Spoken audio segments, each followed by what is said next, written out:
이번엔 ETF 플러스 시간입니다. 이번에도 뉴욕으로 연결해서 ETF 시장 이슈 짚어보겠습니다. 도움 말씀에 한동훈 글로벌엑스 이사 연결되어 있습니다. 안녕하십니까? 안녕하십니까. 글로벌엑스에서 아시아 지역을 담당하는 한동훈입니다. 네, 최근 들어서 지금 잠잠했던 경기 침체 이슈가 다시 수면 위로 올라온 것 같습니다. 전반적인 분위기는 어떻습니까? 네, 실리콘밸리 은행 파산의 여파가 경기 침체 우려감으로 이어지고 있습니다. 지난 3월 한 달 동안에 미국 ETF 시장으로 보면은 전체적으로 결국은 70억 달러 유입이 있었습니다만, 유입세가 상당히 불안불안한 모습을 보였었는데요. 한 달 동안의 주식형으로도 결국은 자금이 들어왔습니다. 하지만 최근 2주간의 흐름을 보면은 유출세를 많이 기록을 했었습니다. 그리고 또한 미국 채권 쪽으로는 자금이 많이 쏠렸던 모습을 확인할 수 있는데, 초단기 채권 쪽으로 흐름이 컸던 가운데 최근 금리가 빠르게 내려오다 보니까 금리에 상대적으로 민감하여서 가격 상승폭이 컸던 그런 장기물 채권 ETF에도 자금이 몰렸습니다. 반면 이 와중에도 은행주에 대한 트레이딩이 상당히 이어져서 되게 주목을 끌었었는데요. 이번 위기의 중심이었던 지방은행들을 담고 있는 리지널 뱅크 ETF인 KRE 같은 경우는 전체 ETF 규모가 30억 달러 수준인데 사건 이후로 13억 달러 유입이 되는 그러한 유입을 보였었습니다. 경기 침체 관련 경기 방어 섹터 ETF들에도 관심이 높아지고 있거든요. 근데 이것들을 보면은 기본적으로 경기와 상관없이 소비를 해야 되는 것들이 되겠죠. 가장 대표적으로 필수 소비재 섹터가 있습니다. 음식료품, 생필품 등이 있겠는데 기업들로는 P&G, 펩시, 월마트, 코카콜라 같은 그런 곳들이 있겠죠. 대표적인 ETF는 XLP, VDC가 있겠고요. 그리고 경기가 힘들어도 전기세, 물세, 가스비 같은 건 결국 나가겠죠. 유틸리티 ETF 중 가장 대표적인 것들이 XLU, VPU 같은 것이 있습니다. 그리고 의료 헬스케어, 의약품 같은 경우도 역시 경기 방어적인 성격을 가지고 있습니다. 헬스케어 ETF로 대표적인 것들이 XLV, VHT 같은 것이 있고요. 방금 말씀드렸던 이런 ETF들은 규모가 아주 가장 크고 보수도 0.1%로 아주 저렴하기 때문에 참고를 해보시면 좋을 것 같습니다. 한 달 성과만 놓고 보자면은 최근 유틸리티라든지 필수 소비재의 성과가 우수했고요. 최근 1년으로 좀 이렇게 길게 내려보면은 S&P 500이 대략 한 11% 정도 하락했던 가운데 필수 소비재가 강보 합세를 보이면서 상당히 선방을 했습니다. 네, 말씀해 주신 대로 최근 들어서는 이 경기 방어 섹터가 좀 선방하고 있다 생각이 들고요. 채권 시장도 눈여겨볼 만하지 않습니까?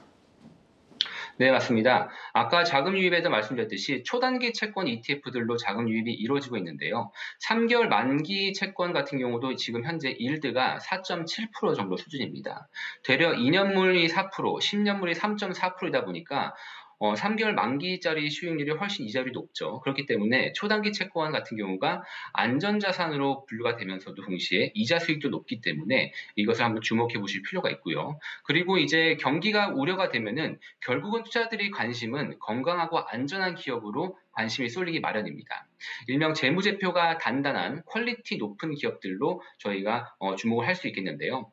이것에 대한 판단 기준은 투자분들마다 좀 다를 수 있겠죠. 근데 기업이 수익성이 얼마나 좋은지, 레버리지 비율이 얼마나 높은지, 미수금 비율이 높은지, 배당은 꾸준히 나오는지 이런 것들에 대한 판단이 필요할 것 같습니다. 그래서 요즘에는 이런 퀄리티 기업들을 골라서 투자하는 ETF들도 관심을 받고 있고요. 또한 이 시장이 변동성이 커지다 보니까 예전에도 몇 번 말씀드렸지만 옵션 전략들도 상당히 많이 사용을 하고 있습니다. 지수를 매수함과 동시에 콜옵션을 매도하는 커버드 콜 전략 같은 경우는 변동성을 보이는 가운데 수치하는 옵션 프리미엄이 높다 보니까 박스권 장세에서 상당히 좀 유효한 전략으로 보일 수 있고요. 만약 시장이 급락했다면은 풋옵션을 매수하는 그런 옵션 전략을 포함해서 다양한 전략들이 주목을 받고 있습니다. 그리고 채권 금리가 최근에 많이 하락을 하면서 최근에 장단기 금리차 역전폭이 상당히 많이 되돌리고 있죠. ETF 중에서는 이러한 장단기 금리차를 옵션으로 만들어서 금리차가 현재와 같이 벌어지게 되는 경우, 그럴 경우에는 수익이 나고 금리차가 줄어들면 손해가 나는 그런 구조의 ETF도 있습니다. 이런 ETF 같은 경우는 최근까지 역전폭이 커서 상당히 손해를 봤다가 최근에는 회복세를 보이는 모습을 보이고 있습니다. 네, 최근 시장에 적용할 수 있는 투자 전략들 전해주셨는데요. 이와 관련된 ETF들도 있을까요? 네, 일단 경기 방어 섹터로 가장 말씀드렸던 이제 필수 소비재 관련 ETF는 XLP가 있고요. 그리고 아까 말씀드렸던 퀄리티 종목에 투자하는 분배율이 높은 그런 종목에 투자하는 QDIV가 있습니다.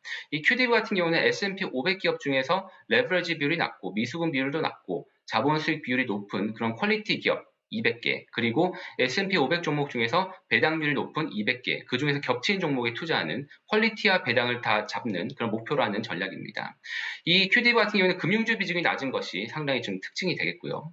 옵션 전략 중에서는 박스권 정체 시기에 QRD 같은 커버드 콜 전략 같은 경우가 매월 분배하는 옵션 프리미엄이 지금 매월 1% 이상 나오기 때문에 박스권 전략에서 좀 유효할 것이다 라고 볼 수 있고요. 그리고 마지막으로 IRVH 같은 경우는 아까 말씀드렸던 장단기 금리차를 옵션으로 만드는 ETF입니다. 10년물과 2년물의 금리차가 현재와 같이 벌어질수록 수익이 나는 구조를 가지고 있습니다. 이상 글로벌엑스 한동훈이었습니다.